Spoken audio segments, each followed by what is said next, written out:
Բարով ձեզ սիրելի հետևորդներ։ Հիմնականում գրեթե բոլոր հիվանդությունները առաջանում են Աստծու հանդեպ վստահության պակասից, հիշեք եւ իմացեք։ Եթե Աստծու հանդեպ վստահություն չկա, այլ հավատքից չենք խոսում, առաջանում է մարդու մոտ ստրես։ Ստրեսը ընդհանրապես հագեցնում է կրոնական եւ հոգեվոր զգացումների կորուստի։ Այսինքն, եթե դու սեր չունես Քրիստոսի հանդեպ, սեր չունես սրբությունների հանդեպ, սուր գրք չես կարդում, եկեղեցի չես հաճախում, իմիջայլոց ապրում ես, անպայման դու կլցվես ձանձրույթով եւ չարությամբ եւ կհիվանդանաս։ Դրա համար սկսեք հաճախել եկեղեցի,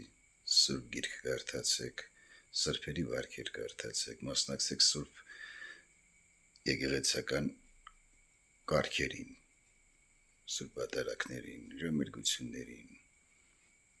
հավատացեք եւ վստահեք Աստծուն, որ չկործանվեք։ Ստրեսը ահավոր բան է, ստրեսից առաջանում են բազմաթիվ հիվանդություններ, որ չհիվանդանաք, հավատացեք եւ վստահեք Աստծուն, Աստված ողորմած է, Աստված ձեզ օգնական եւ պահապան